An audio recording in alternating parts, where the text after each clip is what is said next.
We're going to do some lunchtime martial power madness here for upcoming work at DMsGuild. You can see on the screen right now the bundle that I have. It's linked down below in the DMsGuild. It already has a ton of mana mechanics for you guys to look at. You can read cover to cover all the stuff that I've done there as a preview.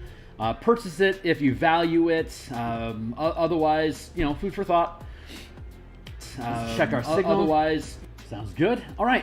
If you follow me on Twitter, I just posted that I'm live on Twitter, and I'm going to take another hot second here to just throw out my signal here on the Discords. So give me a blazing second here to make that happen with y'all. I'm gonna copy and then. Sorry for the distraction. We're a little behind schedule today. I've got about 80 minutes that I can play right now, and I am going to be back this evening in about 5 hours to be working on the book cover, or not the book cover, the maps for the Eberron adventures that we've been developing here as well. The Crystals of Mabar. I am super excited about working on that. We got some more work of that done over the weekend. So we're probably going to dive into color today, I suspect. But for now, we're working on power paradigms using the martial mana system. I am almost ready to go.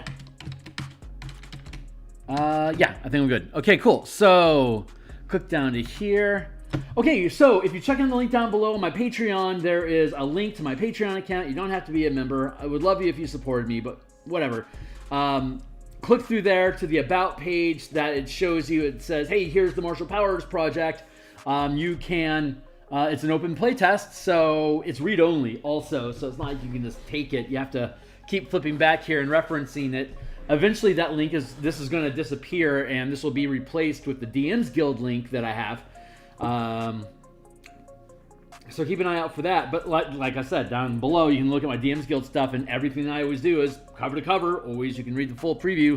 The value in purchasing is because I give you a lot of assets like mana tokens, play mats, editable spreadsheets, lists, image assets, a lot of extra stuff. Plus, it gets rid of the big sample sticker that gets dropped on every page, and it will properly hyperlink for you. So there's definitely value there for you. There's definitely value there for you investing. Plus, it just encourages me to keep doing this stuff. You know what also encourages me? Liking and subscribing. I'm going to need 1,000 subs for me to be able to make money on YouTube doing this stuff. And I'm never going to stop doing this stuff on YouTube because building books is what we do. That's the whole point of being an independent publisher. So I'm setting a clock for 20 minutes. So I have my 80 minutes on the board. And I'm pretty fired up with caffeine today, so don't mind me. Let's see. So when we last left off, let's kick down to the end of the document here. Let's see, power paradigms and damage types, reviewing powers and balance of the ranks, building some example creatures of each rank using martial powers, resolving disrupt and dismiss language. I'm pretty happy with the disrupt and dismiss language for now, but that's why we hire editors to make sure that it actually reads clean. And then speaking of which, cleaning up class language for all the archetypes and modified half-casting classes up above. And as well as examples of barbarian fighter rogue subclasses. I designed unique power gear examples, which we've also already done a little bit of. So let's see. And then we got rogue ideas down here that we might just hold off to a separate piece or drop onto Patreon later on. Here's some mechanics, like we had built out a boss fight ogre type character who has different exploits, maneuvers, reactions, strikes, and sustaining powers that an ogre can do against your team and absolutely just wreck face with it. We'll build a T-Rex later, a beholder, as well as an ancient red dragon before this is all done, so that's going to come up. Creatures using power. Here's the different ranks that they have access to given the CR that they're at. This, if you're familiar with my command project that's also linked in the Patreon, this scaling by rank is going to sound pretty familiar to you. If you may be kind of scratching your head sideways about Phil uses the consistent language of ranks from 1 to 5 to tie into CRs and character levels. What's going on there? Well, maybe Phil's slow building his own RPG that could eventually be kickstarted after I get all the mana mechanics done, after I get all the kingdoms and guilds and army, vehicle, combat mechanics resolved, and I get my random adventure for Eberron built. I'll have enough tools to be able to meld into a single like level 1 to 10 D20 campaign sort of thing that uses this ranking scale method for you to have a smooth scale and language that's common throughout the entire campaign. We'll see. It's out there. Well, I don't know what 1D&D is going to do. It may end up closing down access to other people, and I might get shunted. And if I can't do DMsGuild stuff anymore because of whatever it is that Wizards does, then Kickstarting is the way to go. If they allow us to keep doing work, fantastic. I'm happy to be here. Let's see. We were looking at power paradigms. Here's different types of power gear that we can build: power weapons, mana crystals, miscellaneous power gear for like sustaining effect and exploits, sustainable power gear. Then we get into the DM section where the DM gets to use all the, again, if you're not familiar with this document, you can scroll up through here, and here's 100 and, how many powers do I have in here so far? The answer is 167. So there's 167 alternate spell casting / powers that are in here that are kind of like psionic, I guess. But it's more accurate to say, if you're familiar with MTG, it's more accurate to say that this is a mix of instant, creature aura, and enchantments. Those type of cards, things that affect the field, things that affect your own character as sustainable effects, and then a bunch of instant effects like striking, pumpable things you can click and just dump mana into to have these things trigger when you roll a 20-sided die. Most of these things trigger when you roll a 20-sided die. Like if I'm making an ability check that uses a stealth skill, or when rolling an initiative, I can roll a power die and I can add the results of the power die. A power die is very similar to a bardic inspiration die. You're inspiring yourself to give yourself more bonuses. These things only cost like 1, 2, 3, 4, at most 4 mana. So that Eldritch Knights and Arcane Tricksters at 19th level that are spellcasters can swap out spells for powers. And of course, as I've discussed extensively in the previous, this is the 35th episode, so in the extensive list of previous episodes, we've gone through all the modifications for the Ranger subclasses, how powers change the base class for the Ranger, as well as for the Paladin. We built out the Monk, all of those variant features, added the features. If you check in the link down below, there's the Elemental Key book. That is an original source document that we're using to rebuild all of the martial powers here for monks in the book. So those two work together already. We've got the Rogue, Martial Trickster as a subclass, as opposed to Arcane Trickster. We have the Fighter as a Martial Champion instead of the Eldritch Knight. You can take Eldritch Knight or Arcane Trickster if you want, and just pepper martial powers into your spellcasting build, or you can ditch spellcasting altogether and just go pure power. And so here's a Fighter type, a Cleric, a Ranger type, and here's a Barbarian subclass that allows the use of martial powers and power points. Now, this power progression system should be pretty familiar for folks that have already checked the link down below and looked at, say, Universal Spell Points, Knights and Tricksters, or the Core Mechanics books to see how all those things play together. But that's a quick crash course on where we're at. Again, check my Patreon link and check out the playtest document. This entire thing is there. It's already available for you guys to run from level 1 to 20. I've been using it at my home tables from level 12, and we're now level 17. So our Ranger, our Arcane Trickster, and I'm allowing our Druid Circle of the Moon to use powers when she's in an alternate form. So I'm getting some good playtest feedback at really high levels of play, and so far I'm thrilled. It has that kind of 3E sort of feel without the numbers getting outrageous. And when you read the system, you'll be able to see how we keep die modifiers and curve, and how we're staying within the Paladin smite curve of being able to do on-demand damage when you on-hit effect damage. Everything is designed to stay inside of and slightly inferior to the base class of everything that this thing is kind of chewing and modifying from. Like, it's not as good as Bardic Inspiration. They get the D12s, we don't.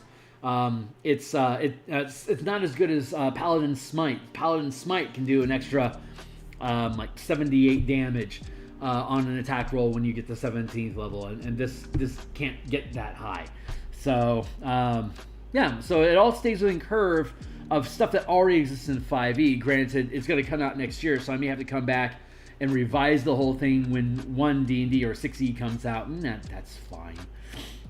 We're going to do that. But right now we're dealing with power paradigms, and last time we laid out how to implement magic paradigms inside of your game. And so just to rehash that with y'all and get me back up to speed so we can continue writing here. Again, this is all unscripted.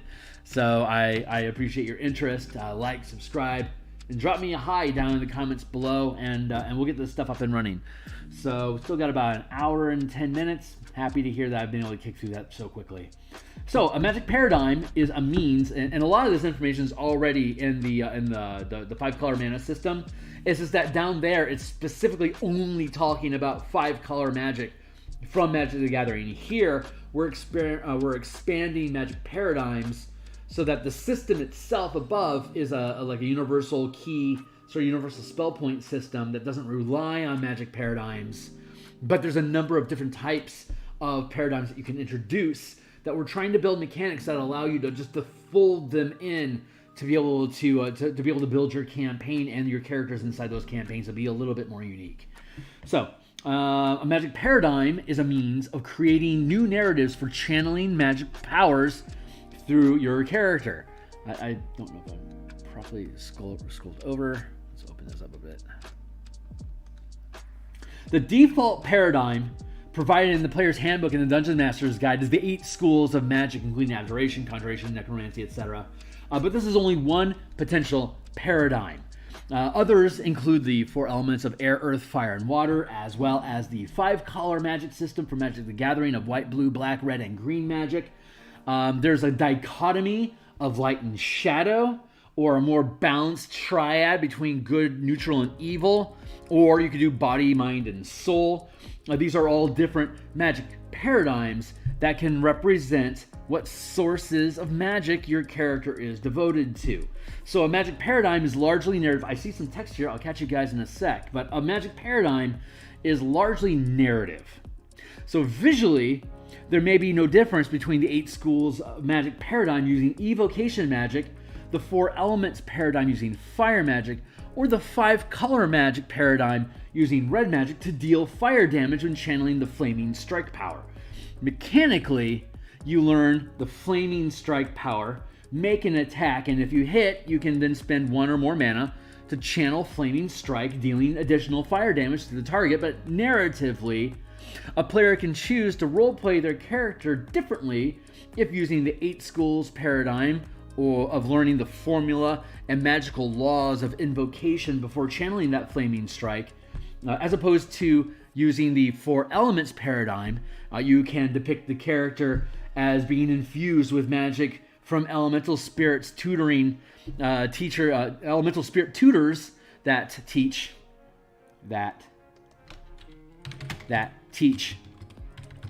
the character how to channel fire from the spirits of nature. The mechanics don't change, but how the character accesses and expresses the powers in game can be informed by which magic paradigm you choose for your character, without actually changing any mechanics to the martial power system above. What we got going on here? Renata, hey man, tuning in while I do some DM prep. Awesome. And Taylor, good to see you, dude. I am anticipating us having our Spelljammer playtesting at level 6 this Thursday. And I've been doing some prep work on the map this morning and later days. If you don't want spoiler alerts, don't check it out until after the fact. But I've got some hidden stuff that I'm not showing on stream that I can catch you guys by surprise with regardless. But man, this Spelljammer book is coming along nicely, very, very nicely. I'll have those updates for you guys by Thursday.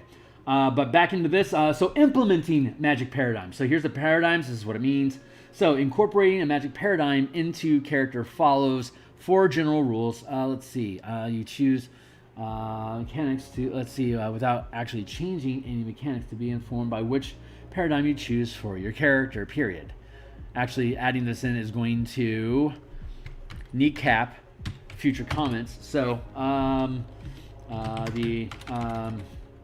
below is the process for implementing magic paradigms in your campaign and for characters to select aspects of power, aspects of magic to aspects of their paradigm to channel power. Let's see. If you need schools magic and learning the most notifications before channeling infinity, school up strike. Below the process of. Okay, great. So incorporating a magic paradigm into characters follows 4 general steps during character creation. 1. Pick a magic paradigm for the adventure. Character is for the adventure. Pick a magic paradigm for the character. That's pretty straightforward. We don't need to make it more in depth than that. For the character. 2. Pick which aspects of the paradigm represent your character. Pick which 3 disciplines of power are devoted to your character's aspects, and then optionally choose how much mana in your character's pool is devoted to each chosen aspect of magic. So, adding magic paradigms to a campaign. The campaign setting in session 0 is a natural point in character creation to discuss with the DM and other players what magic paradigms will be present in the campaign. The campaign may have very strictly defined magic paradigms that's intrinsic to a particular magic paradigm. For example, Ravnica, Strixhaven, and Theros are all worlds in the Magic the Gathering game. So using the 5-color magic paradigm is an intuitive decision. A Descent into Avernus campaign based in Forgotten Realms can retain the 8 schools of magic. 8 schools of magic, which is the default D&D magic paradigm, or instead, with the themes of good versus evil and the overarching themes of redemption, a good versus evil dichotomy, or an alignment cross of good versus evil and law versus chaos can be implemented to further reinforce the narrative theme above the mechanical base of the 8 schools. Since the theme of the campaign will lean towards one paradigm or another, let's change that up. Most campaigns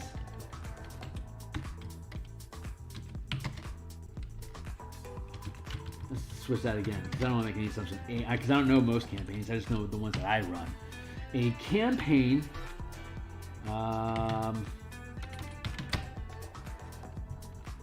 campaign may lean towards one paradigm or another, period. Once a paradigm is chosen for the overall campaign, all new characters can be a campaign may lean towards one paradigm or another.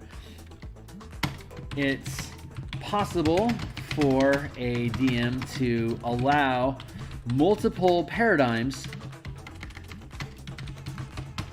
to coexist in the campaign, but a magic paradigm is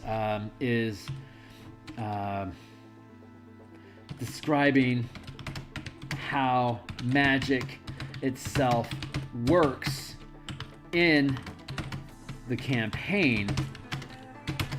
So it's generally a good idea. So it's generally advised, it's generally recommended to establish one or more paradigms to provide a common reference in the game for magic and effects characters encounter. Once a paradigm is chosen for the overall campaign, all new characters can be built with the chosen paradigm as the source of magic and character's power. The player can then choose which aspects of magic best represent their specific character, their unique character.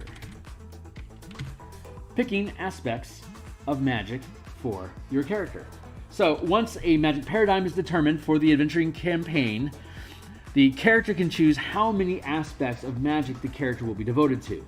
Aspects of magic refer to how the magic paradigm is divided into different expressions.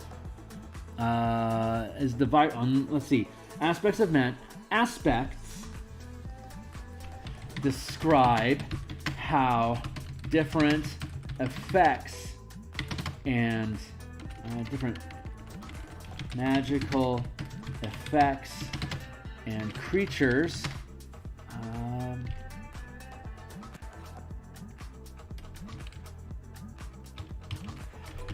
aspects describe different. I don't want to be redundant. Just say aspects again. This is me grinding. So excuse me for a second.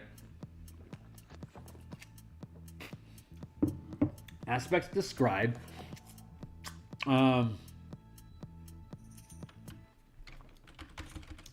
a magic paradigm is devoted to the adventuring campaign, the character can choose how many aspects of magic the player can choose how many aspects of magic the character will be devoted to. Aspects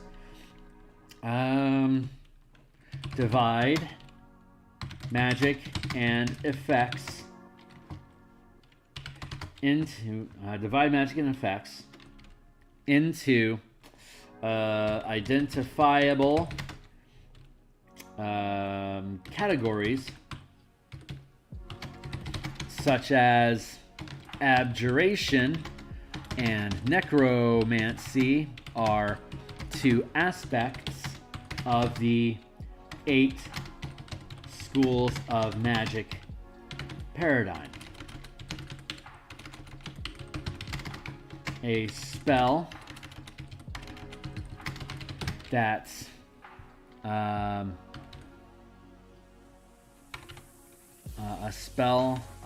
what is it?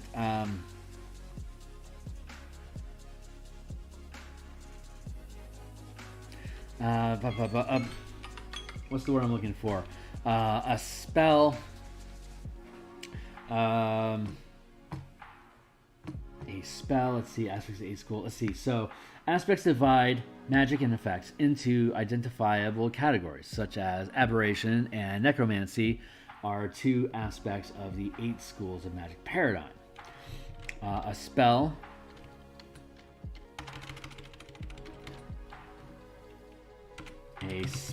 identified as abjuration is therefore devoted to abjuration magic. Typically, a spell or effect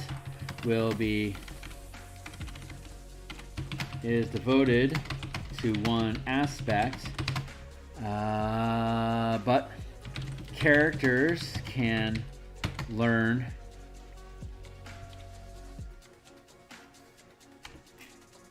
I don't need that yet. A spell identifies abjuration is therefore devoted to abjuration magic. Magic refer to how the magic paradigm is divided into different expressions of the paradigm, for example.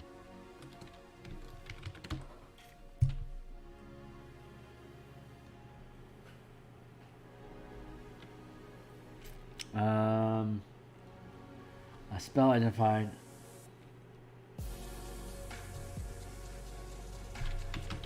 I think I covered that okay. This again is largely narrative. Let's see.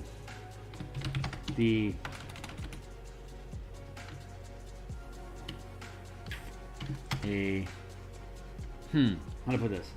Aspects divide. Let's see.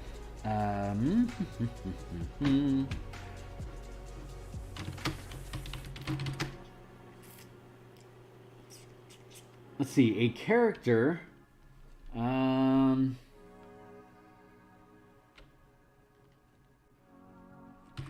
character isn't required to. A character can choose. A character can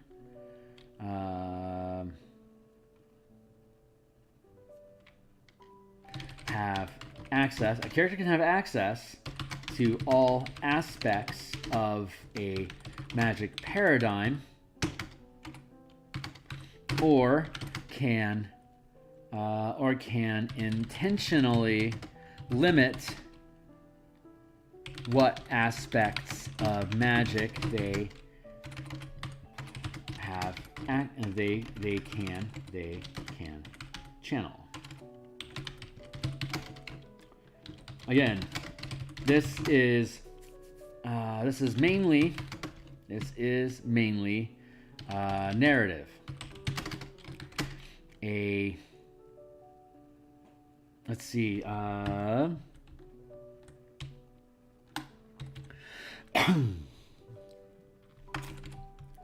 Players can discuss with the DMs whether characters will have access to all aspects of the paradigm or only a selection from within. A selection or only a selection or only a limited selection, period. For example, in the Ravnica campaign setting, a character with the Azorius Senate background uses white and blue magic specifically. The DM, the character would have access, a character would have the ability, a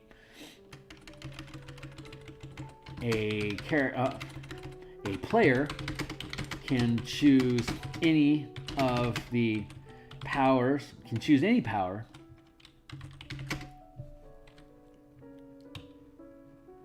uses white magic specifically, while a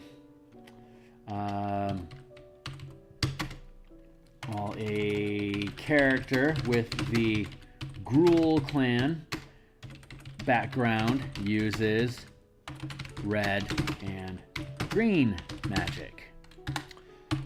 A player can choose any power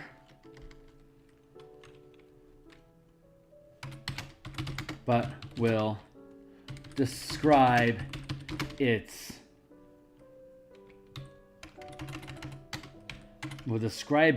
using their own chosen aspects of magic, such as an Azorius Ranger using channeling the. Let's find a power. Let's find a fun power. Channeling the. Scrolling down. Let's just grab an exploit. It's easy peasy. Let's see.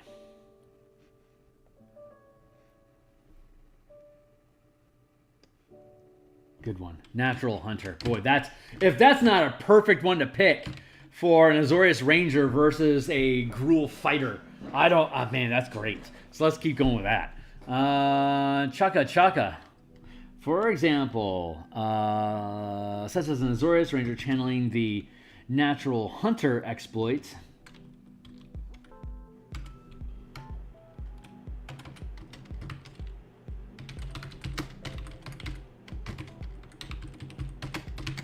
To roll a power die exploit. Let's see, channeling the. Okay, so such as an Azorius Ranger channeling the Natural Hunter exploits to gain a power die when making an ability check that can use the Investigation, Nature, Survival skill. Let's see. How am I wording this? Such as an Azorius Ranger channeling. Oh, that's what it is. Such as an Azorius Ranger channeling the Natural Hunter exploit versus a Gruul fighter.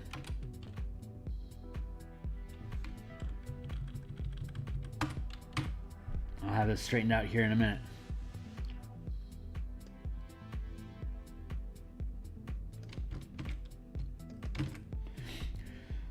Such as an Azorius Ranger versus a Gruul fighter, each channeling the Natural Hunter exploit to gain a power die to add a power die to the result of an ability check that can use the Investigation, Nature, or Survival skill. When the Azorius Ranger channels Natural Hunter, a flare of blue and white magic may a shimmering of blue and white magic may flash across the ranger's eyes as the power is channeled versus the Gruul fighter may have a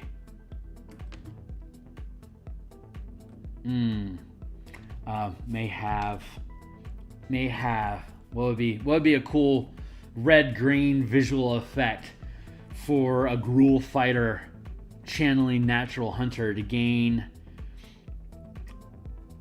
a power die roll to Investigation, Nature, or Survival. Let's see. Versus the Gruul fighter.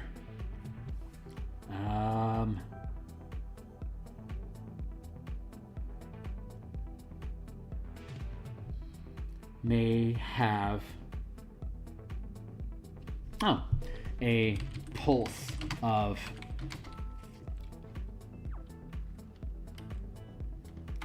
may have a pulsing red aura while channeling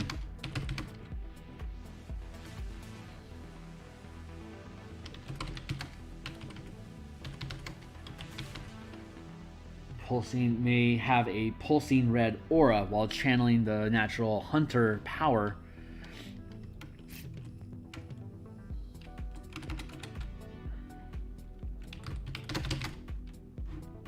While making the ability check roll. There we go. That's how this stuff works. It's so simple to just describe it to somebody. It's like, I've got blue and white magic, so whenever I use a power or cast a spell or something, it's going to either be blue, white, or both blue and white magic, and I can make up any visuals that I want using those two colors, as opposed to a Gruul character would be using green and red magic, and I can make that look any way that I want. Like, that was like 2 or 3 sentences to explain that, but you gotta freaking type it out, so that all the inference that you just get from the language that we're talking gets rooted into the actual text of the document, which is why designing content is so difficult, which is why you ought to pay people that do it if you like their work. So, cheers, shout out. So another example, in a campaign of 4 elements, The DM can limit each character. The DM could limit each character to only one element, such as a character that trained with air tribes, with air nomads. I've been watching Avatar: The Last Airbender this week, so that's fresh on my mind.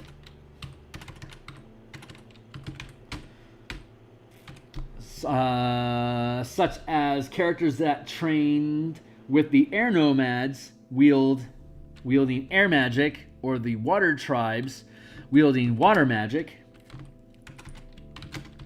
When these characters channel the natural hunter exploit, the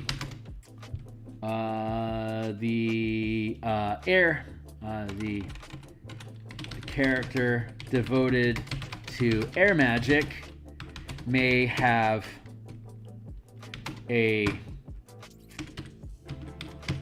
breeze, pick up, and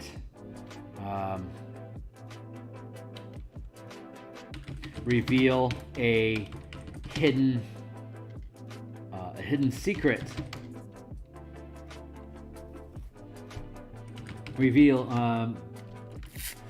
May have a breeze that turns over a leaf, revealing a hidden footprint. Or the character devoted to water magic may have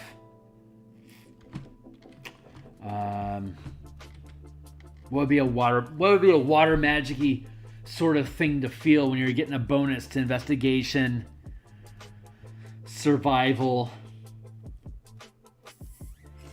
or investigation, nature, survival skill checks. How would water? Let's see, hidden footprint, or the character devoted to water magic may have narrate their exploit as steam rising off footprints in a dense jungle.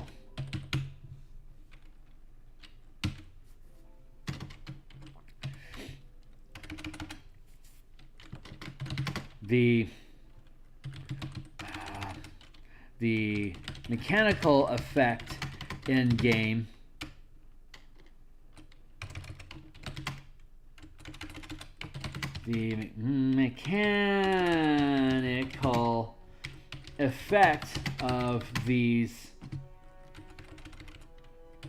of the exploit is the same for all these examples. Add a power die roll to the result of your ability check to determine if you succeed.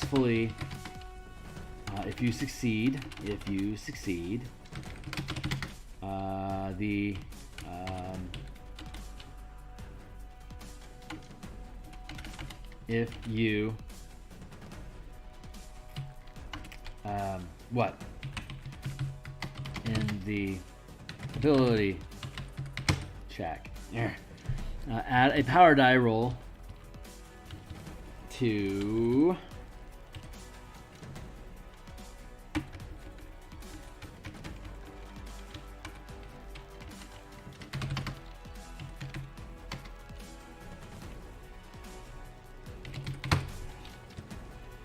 determine if you succeed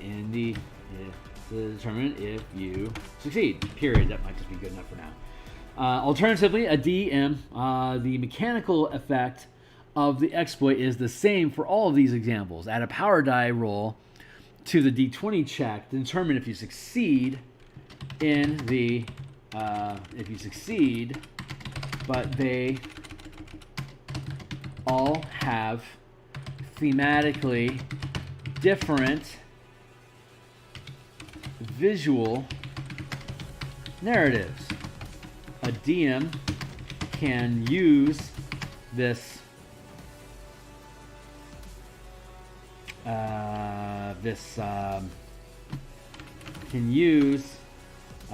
visual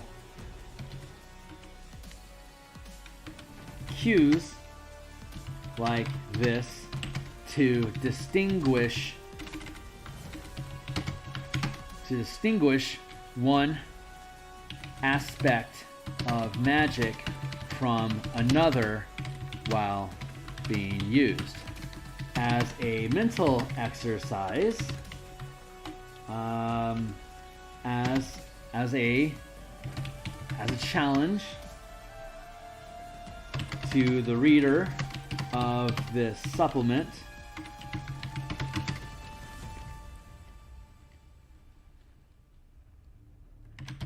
can you find any references in WOTC content that distinguishes an abjuration spell from an evocation spell other than the description of the spell? Does any official WOTC content explain what school of magic a staff of the Magi is devoted to? This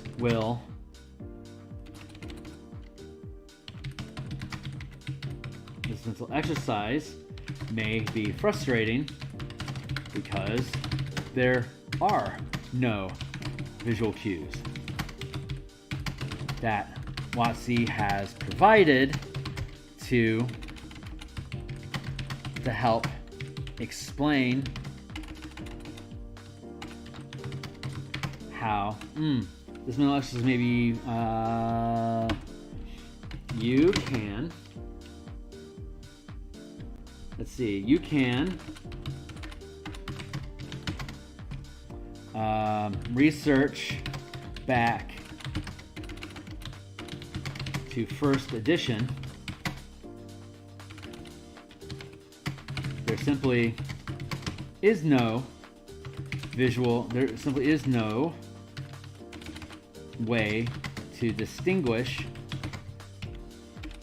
aspects of magic without a detect magic spell simply telling you which school of magic something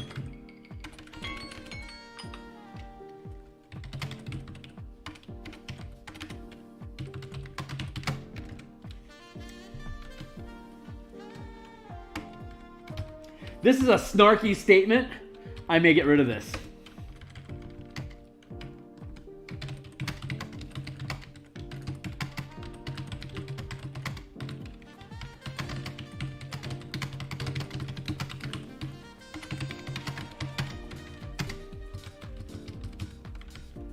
But this is a playtest document, so I can be snarky as much as I want in my playtest document.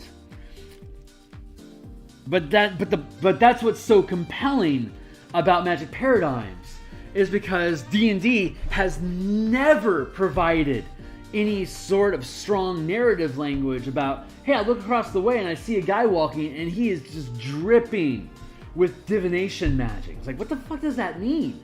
What does that even mean to you? But like in Magic the Gathering, if I look across the way and I see a guy walking by and he is wreathed in stacked layers of oscillating blue and white energy that pulses with power when he speaks, it's like, ah, shit, that's probably a mind spy, or like part of the thought police that's just pulling energy from people and reading their thoughts as he drifts by.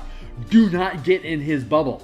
Like that is a much more fun narrative energy. Or like if you're going to take like vicious mockery as an easy cantrip example, if you have Azorius Senate using vicious mockery, it may be his words are just like as he speaks, there's like little flicks of white and blue energy that targets and hits at the person that he's talking to, and every time he hits you and causes psychic damage, there's like little bands that start to wrap around that character. That's indicating they're taking damage from the psychic whiplash, the mental thrashing that they're taking from being berated by vicious mockery. Instead, switch that to Rakdos, which is which is black and red energy. They're demon tormentors. So when they use vicious mockery, they like the throat and the mouth of the person that they're targeting is licking with flames, and it burns at their hair. And the damage that they're taking, the psychic damage, is disfiguring them, is shaming their physical appearance while berating them with the effects of the spell. Like that's a way that you can, like me having my beard singed and my eyes sweating because of the vicious mockery that I'm getting from this Rakdos demon in my face. It's not disfiguring me permanently unless I chose to do that as a character. But the DM can now use that language in further things. Like if I'm going to later hit you with what's another good one? Power Word Stun, for instance, from another set of the demons in the Rakdos clan. Your whole body is wreathed in flames and just sits there, and it pulls you to the ground while you're just being buried under these flames that are just dancing all over your crumpled body, for instance. You can build that narrative and have it self-reinforce. The more things that trigger that use black and red energy or blue and white energy, the more things that trigger, the more you can self-reinforce inside of your game. This is that magic paradigm. And then when your characters start using a specific aspect of magic and they start describing how they want to use it, the DM can use that as a narrative cue, that if I really want my players to stand out and be important in the campaign, like nothing is more interesting or compelling to a player in a campaign is like, I'm going to use this spell and I'm going to just offhandedly decide that when I do that, this sort of visual effect happens. And then the DM takes that visual effect and starts integrating it into everything that has the same color signature. So that character becomes iconic for that campaign of how this magic is represented in the game. In every campaign, you can resculpt what the visual language is that goes along with the paradigm that you're using and the aspects that the characters have. So the whole campaign is literally building around your players' choices of how they want to describe the world around them. And you can, again, feed that back to them.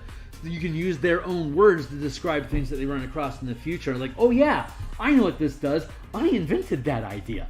And like that's just a really cool way for a DM to give players aesthetic control over a campaign that literally makes no difference to the mechanics of the game whatsoever. But it immediately lets the players take ownership of the world that they're inside of. So you go with elemental magic instead. They could be describing things as like little elemental creatures that are triggering effects for them. It's like, well, great. Now I have like a whole Yu-Gi-Oh! Elemental pet theme going on in my campaign where there's constantly all these little elementals that are running around doing stuff. It's like, well, if I want to destroy that water elemental that is triggering the magic to make this water wheel goal, that would be like a dispel magic like usual. And if the spell succeeds, the result of that die roll causes the water elemental to evaporate, and now it's gone.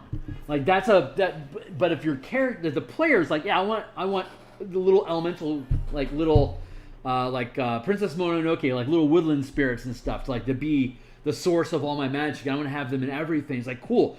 This whole campaign is going to have those little kami spirits running around in the game, and let's build a campaign that's just chock full of kami spirits. Like, that just became your unique campaign, which is why you want to talk about this stuff up front in session 0, so you can establish how much emphasis a character can have in the campaign. So anyway, I'm ranting, but that's kind of why we do this, right?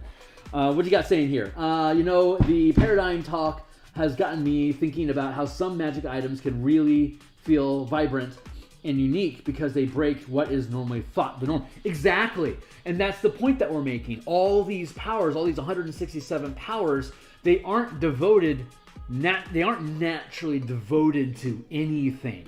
They're just generic powers that you then build the narrative behind. I could have a Psylocke character using a bunch of psychic strikes and like stunning abilities, but I could also have that character, say, be Havoc. That when he hits you with his beams of energy, he's causing psychic damage and he's stunning you. They're different aesthetics, they're different mechanics. The mechanics are identical, but the character expression of those mechanics are totally different. So it's kind of like saying, I don't want to have slippers of spider climbing, I want to have anklets of spider climbing. It's like, potato, who cares? It's something roughly feetish that lets you run up and walk on walls. Like beyond that, the aesthetics truly do not matter. But if you go and say like spider climb is a green spell, or spider climb, let's say spider climb is a green spell. If you see someone using spider climb, you can see like little tendrils of green energy helping their feet adhere to the surfaces that are walking on. But if you bend that and like say you make it black energy instead of green by paying an extra lesson of learning so that you know the power and now you know how to use it using black energy instead, for instance, if that's how you wanted to do it. Then you could, instead of having these little black tendrils that are connecting you to it, it could be that your shadow is literally sinking you into the surface of where your shadow is at, so that you actually meld to the stone as you're moving. It doesn't change the aesthetic, it doesn't change the mechanics of how spider climb works, but it's a different flavor to the same thing. So a DM can actually make up a whole bunch of shit on the fly about bands of white energy flash out, grab hold of you, and start pulling you to the ground. That could be Entangling Strike. But to you, it just looks like you just got hit by a bunch of Lost Scrolls that are now wrapping you and trying to bind you to the street. Like literally bind you by law to the ground. I think I have a link down below to the Pax and Patrons of Ravnica. That is a whole book full of Warlock invocations and subclass options that do just that. Totally worth your time to look at. It's a Copper bestseller now. So check it out. It's fun. Again, it's 100% preview. But I wonder if there is an overlap that can be exploited in campaigns where paradigm is pre-established. I don't know what that exploit would be. If you are like if you want to trick somebody into thinking like you're using one type of magic versus another, it doesn't really matter to counter spell or anti-magic or detect magic or an arcane skill check. Like all these things are still going to be able to accurately identify what it is that you're looking at. But like Demir, for example, from Ravnica is an infiltrator. So like one of the things that I like to do with Demir is if your Demir character is infiltrating, say, Boros, which is white and red magic, your Demir character, while in persona, their magic is going to have white and red signatures to it, but it's a stealth check. So if something seems off while they're casting magic, you can do a perception or an insight check and see the true color of who that character is. Like, oh shit, that's actually a spy. That's not a Boros officer at all. Hey, seize that guy. You can completely manipulate that stuff, and Demir is all about doing that. They're native black and blue energy, but their whole shtick is disguising it as somebody else's magic. So while they're Azorius, they're white and blue. While they're Simic, it's blue and red. Gruul is red and green. The Demir character would be able to mask their magic to look like it's a different guild's magic. That's like one of their cool things they can do. So when we do the update to the core mechanics book that we have linked down below, we're going to dive a lot deeper into that. But yeah, that's one example of how you can exploit power paradigms in a game to make the narrative more interesting. Like it becomes more intrinsic to your game by having examples of where people are cheating the systems. Like, oh, that's fun. You can cheat the system that way. Yeah, it is. It actually is really, really cool. You can cheat the system that way. Let's see. Alternatively, a DM can choose to allow a character to use all aspects of a magic paradigm as well, such as the default assumption of monks choosing the way of the 4 elements. They can combine use of all 4 elements together. A fire discipline looks like you're channeling fire when using them, such as fireball or flame bolt. I don't know if those are them. A fire discipline looks like you're channeling fire when using the fireball discipline. Or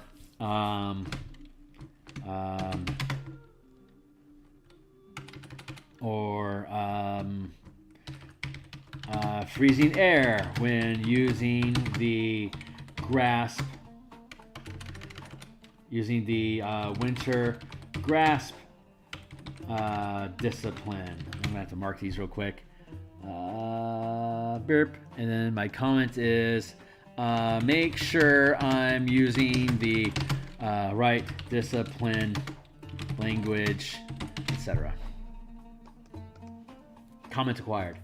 Once the aspects of magic available to the character is determined, then the player and the DM can choose how each discipline is devoted to the aspects of magic in the campaign. Period. Devoting disciplines of power to aspects of magic. So, okay, so let's see. How do we go? Okay, so there's narrative and there's mechanical. Narrative, devoting disciplines, let's see, of power to aspects of magic. Let's go back up here.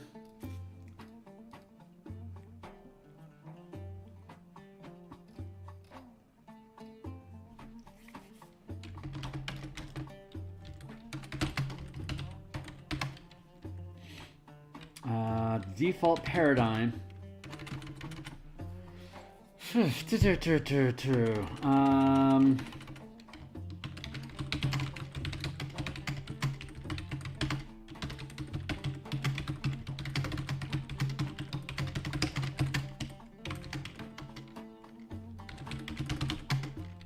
Have no specific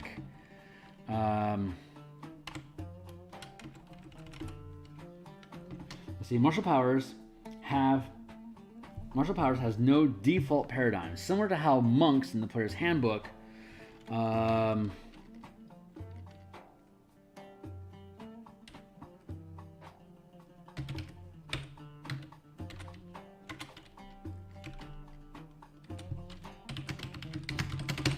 to monks in the PH. A shadow monk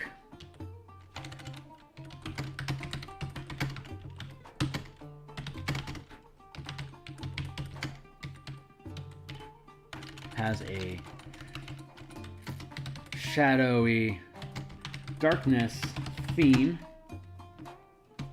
and the way of the sun soul have a radiant fire theme, but it doesn't affect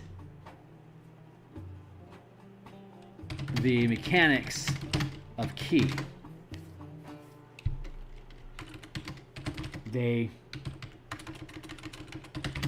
The stunning strike feature using one key when you hit doesn't change when used by a shadow monk or sun soul monk, but using the paradigm system above, I think I've got 20 more minutes. Yeah, I got 20 more minutes. Yes, 20 more minutes. Awesome. But using the paradigm system above, these two ways of monk tradition, these two traditions,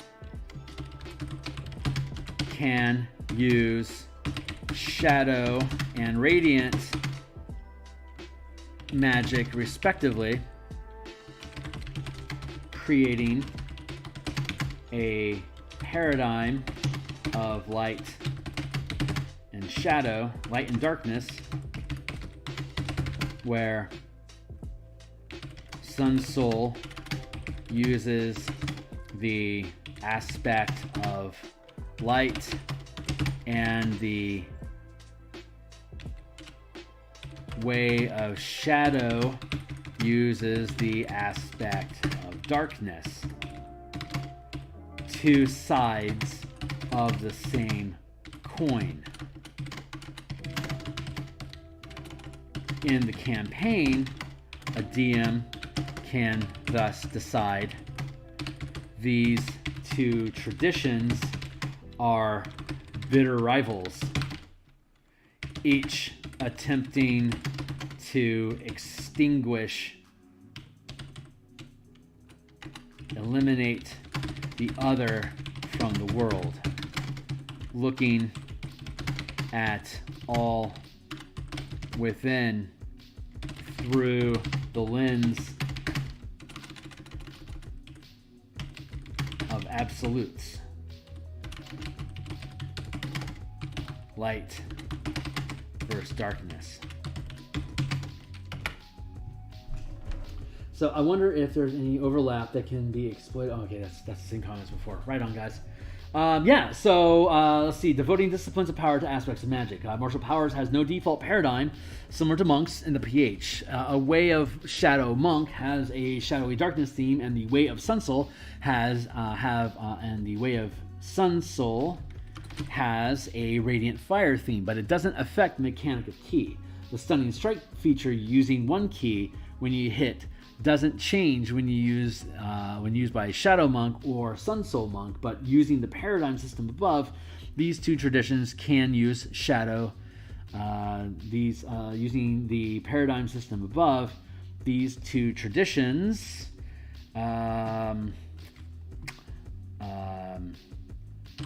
focus on the relationship between shadow and radiant magic respectively, creating a paradigm of light and darkness, where Sun Soul uses the aspects of light and the Way of Shadow uses the aspects of darkness, two sides of the same coin. In the campaign, a DM can thus decide these two traditions are bitter rivals, each attempting to eliminate the other from the world, looking at all within through the lenses of absolutes, light versus darkness.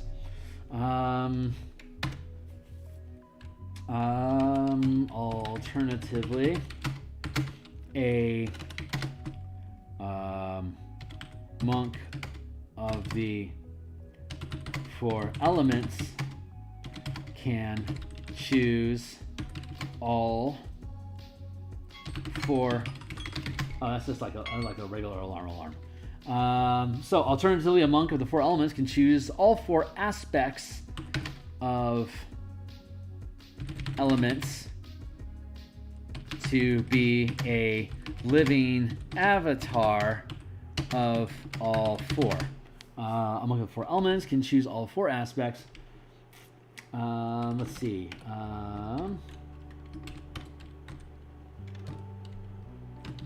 Another example.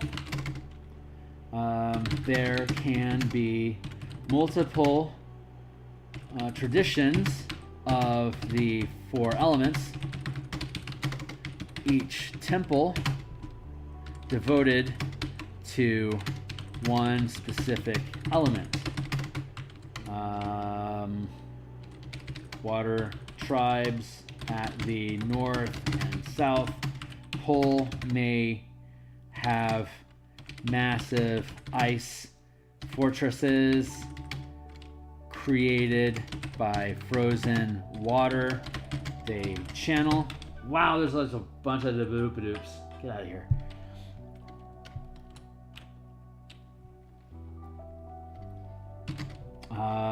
air nomads,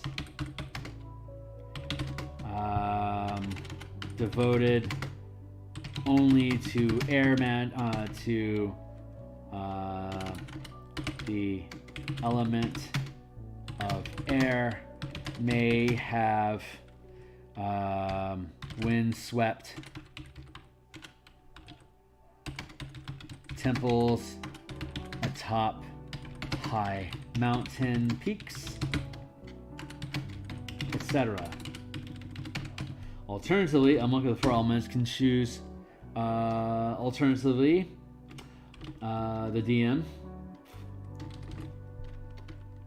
A DM in a campaign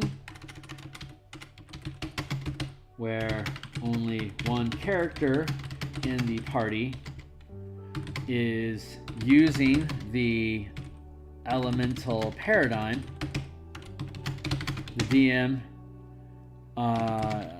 DM can choose to maintain this separation of aspects throughout the world, but the character specifically is an embodied avatar of all four elements, able to channel all four aspects equally.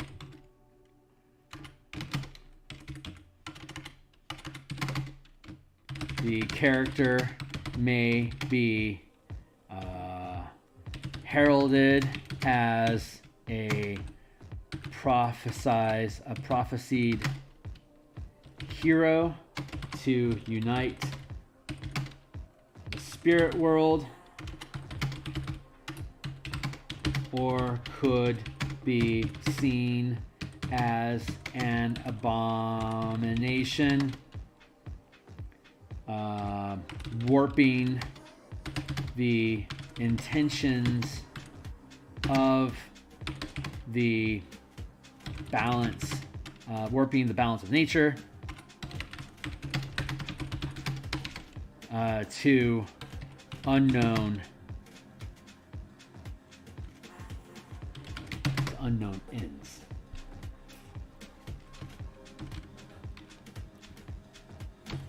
Hey, I've been watching Avatar. Does it like totally show? I have to remain IP neutral when I describe these things. But if you haven't seen the Lacer, I think it's like Way of the Lacer or Legend of the Lacer. I'm not sure. It's Lacer, Lacer.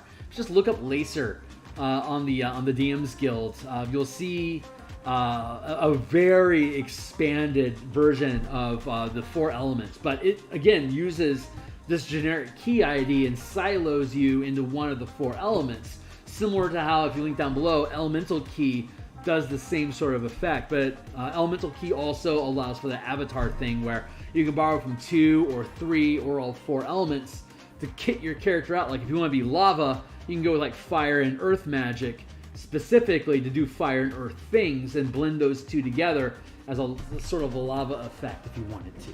So like that's like one thing you could do. Anyway, so devoting to let's see, narrative. Let's go with narrating paradigms, mechanics of aspects.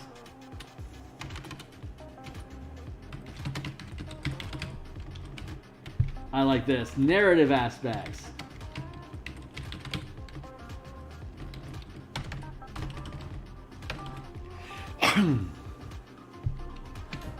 Hey, Micah.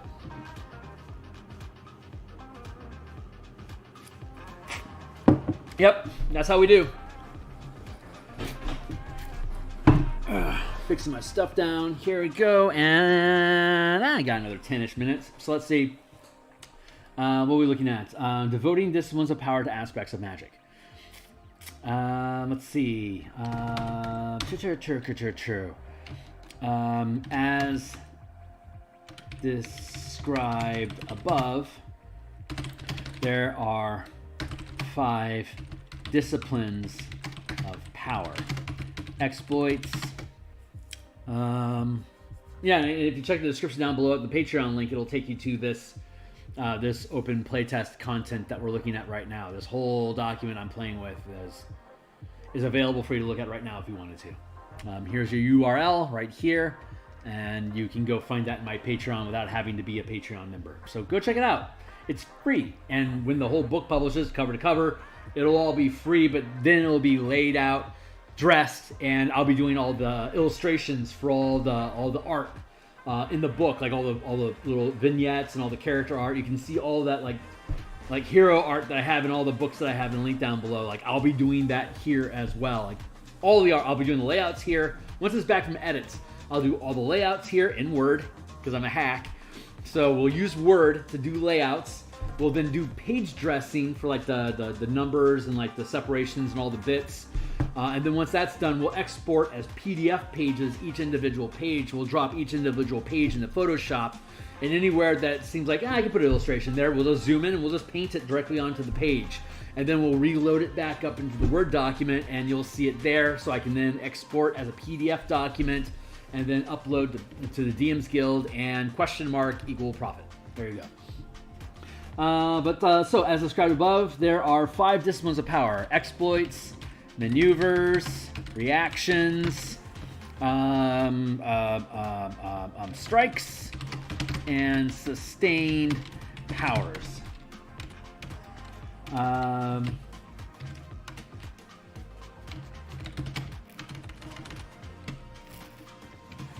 Once the magic paradigm for your character is established and which aspects of magic your character will be devoted to, the disciplines can be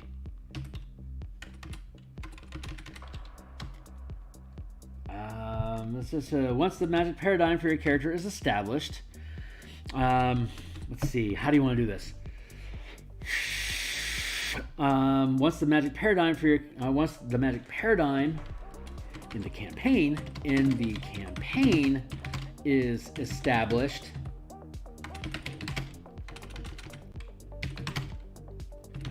each of these disciplines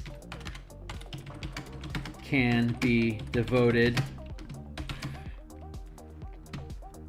to the different aspects as well.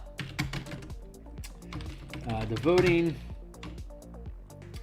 disciplines to aspects of magic.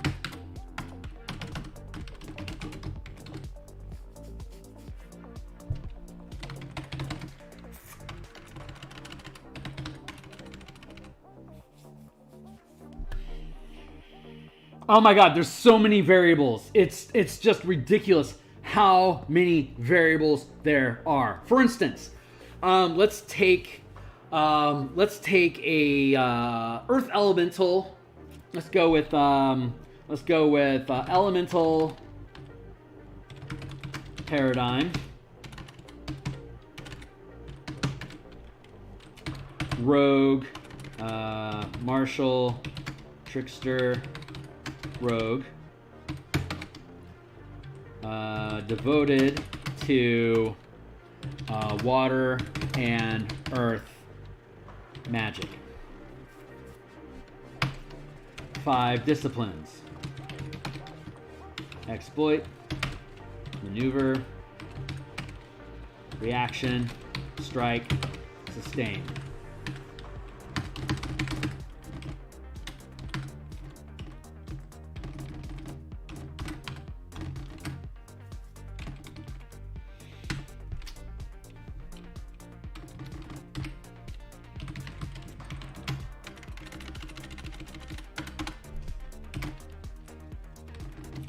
We could go, how do I want to dice this? We could go like water, earth, water, earth, and both water and earth. So your rogue character, when channeling a discipline, if it's an exploit, then it's going to be water magic. If it's a maneuver, it's earth magic. If it's a reaction, it's water magic. If it's a strike, it's earth magic. And if it's a sustained power, it could be both or either water and or earth magic. However, we could alternatively,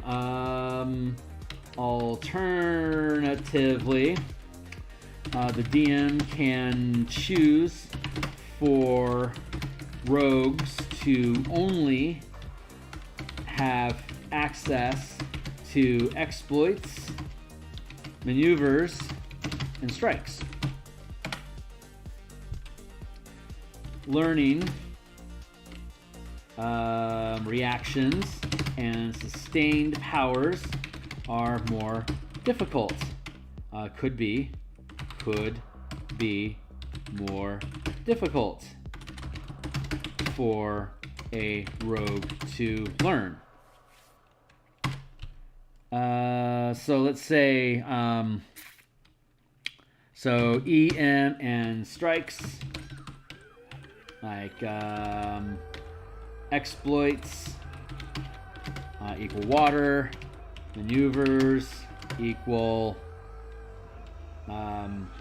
water or earth, and then strikes equal earth. Will not access sustained powers, will not access reactions. Like, that's one way you could do this. Another way could be all disciplines are available, but reactions and sustained are more expensive to learn. So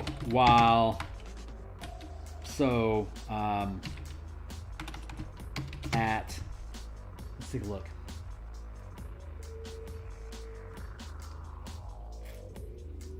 So at 8th level, you know 9 powers, right?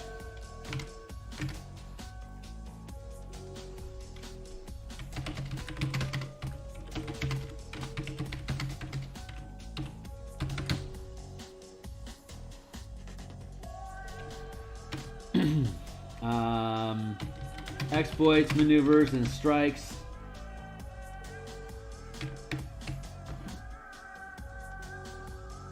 Well, good. I don't want it to turn on my microphone.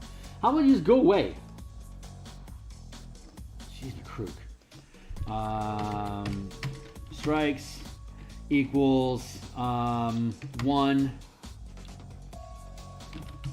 lesson, while reactions and sustain equal 2 lessons. So exploit equals 1, maneuver equals 1, strike equals 1, reaction equals 2, and a sustained equals 2. That's 2, 4, 6, 7. Sorry, 2, 4, 5, 6, 7. Plus 1 left over. Exploit, maneuver, strike only. Like, you can separate it this way. So the exploits, maneuvers, and strikes that you have only cost 1 lesson to learn.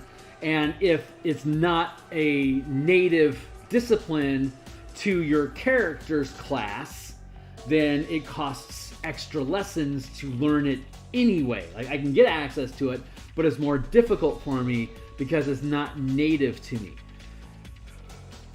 Then you stack a paradigm on top of it. So I already know that I've got, for instance, water, earth, and earth aspects that I can use on my character, and now I can then divide up, like, say, and then I could go in and I can define this as, say, water, water, earth, water, earth, and say water, earth. I could do that.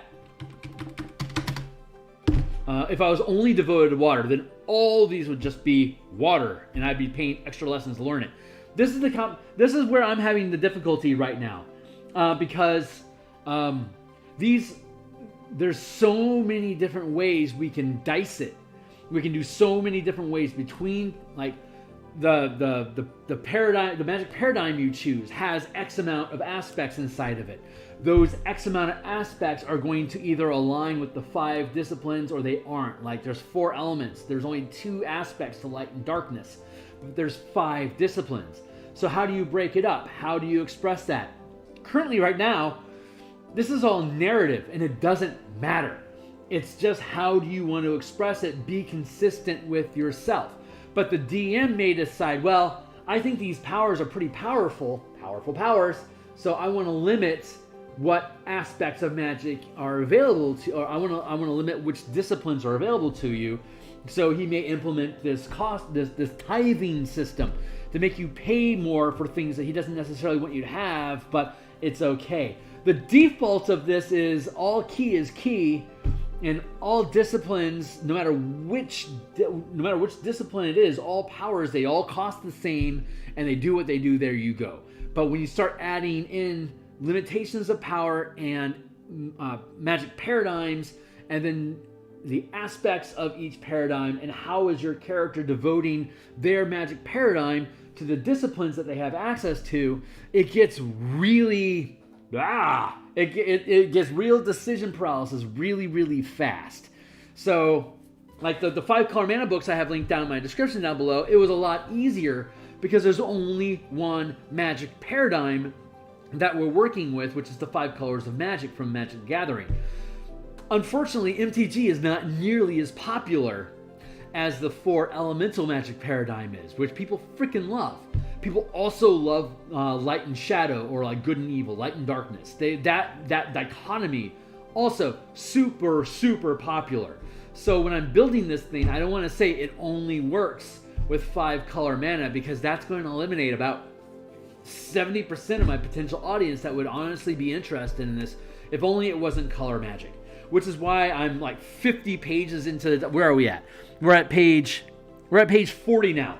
That's why we're 40 pages into the document, only just now starting to talk about what kind of magic energy do you want to have associated with this, because it's just up to the DM whether he wants to bother doing that stuff or not.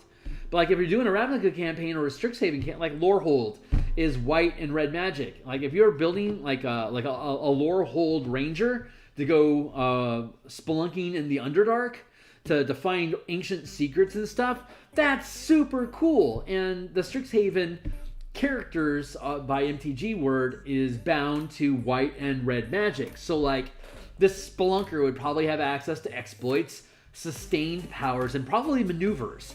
Like those are probably their 3 priorities, where reactions and strikes in combat are useful, but not nearly as useful as being able to like throw 3d8 dice and adding the best one to my investigation check, or like pumping 2 mana and then locking that mana so that I can run along walls in an Underdark setting where I'm spelunking, locking that down so I have permanent spider climb. Super good use of my magic.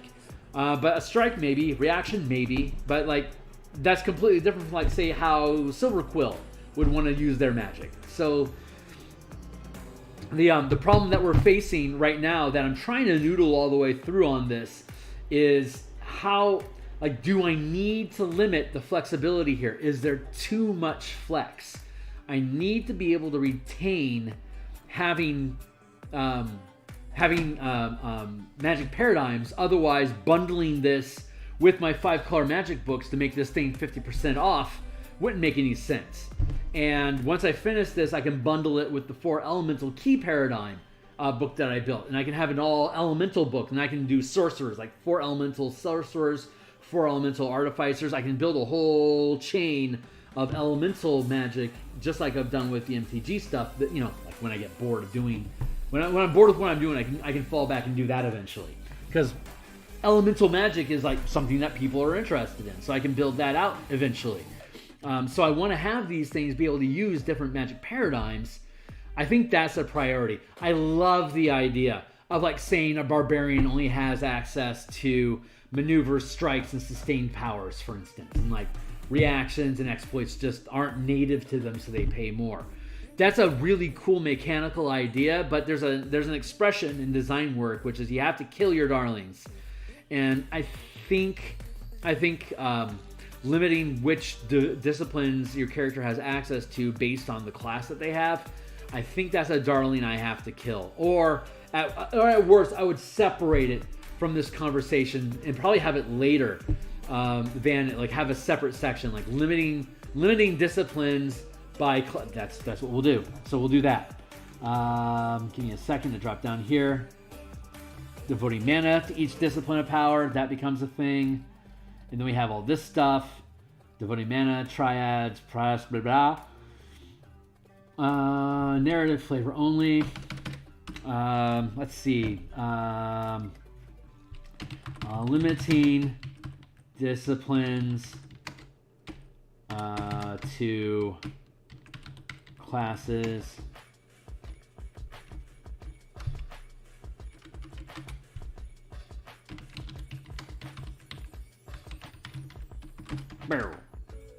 Wrong button.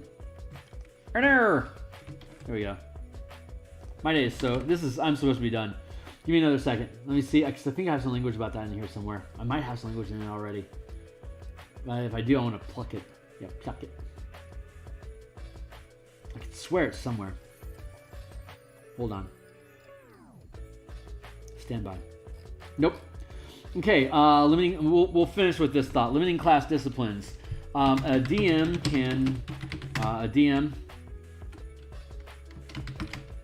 not using. A DM can choose to limit what disciplines each class and subclass each class has access to as a way of distinguishing one class from another. For example, barbarian, fighter, monk, paladin, ranger, rogue.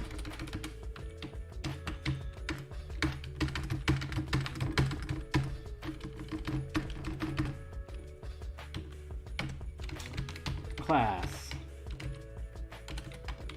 primary powers. Let's go with strikes, maneuvers, sustained. A fighter has strikes, reactions, sustained. A monk, all 5. A paladin has all 5. Ranger, all 5. A rogue, exploits, strikes, and exploits, maneuvers, strikes.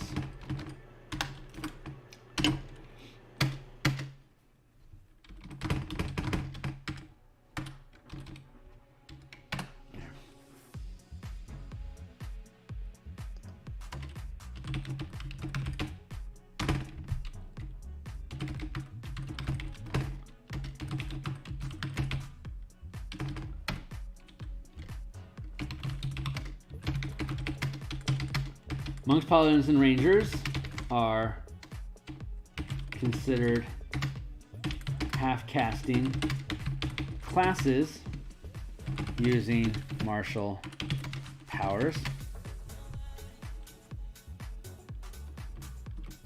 to be hybrid have casting classes using martial powers. If you check the elemental key book down below, I actually made the monk way of the 4 elements tradition a half caster, pretty much identical to like an artificer. You can learn. You don't learn cantrips. You prepare cantrips as well. So a monk could stat out like 7 cantrips and never spend any key on using those cantrips, but they continue to scale. While you can just save all your key for like stunning strikes and flurry of blows, whirlwind attack, yada yada yada yada yada, whatever you want to do. Cantrips on monks, by the way, is an amazing way for you to get a ton of value and flavor off the monk without having to eat into their power budget of their very limited key. Like, that is the best solution, the easiest, smartest, best solution for giving monks incredible flavors. Give them a couple cantrips, like easy peasy. Like, make darkness a cantrip, like that downcasting that we see in the 1D&D playtest for Rangers with Conjure Barrage. Do that with Way of the Shadows, so that darkness becomes like a nothing thing to do. Like, you can cast darkness X times a day, it costs nothing to do it. I'm looking forward to seeing how they change monk to do crap like that, because man, there's a ton of options there. But that's one example. So monks, paladins, rangers are considered to be hybrid, half-casting classes using martial powers. So have access to all 5 disciplines, as well as their selection of spells from their source content.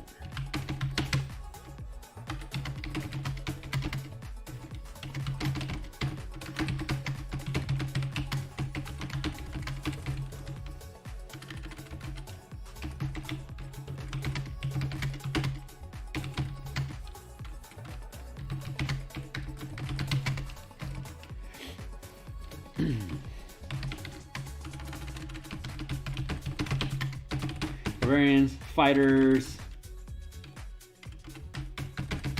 and rogues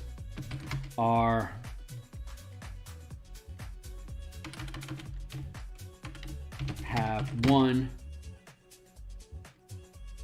subclass above that grants access to martial powers, so they have a more thematic selection of disciplines to choose from, but these characters can choose disciplines that aren't their primary powers by learning the power twice.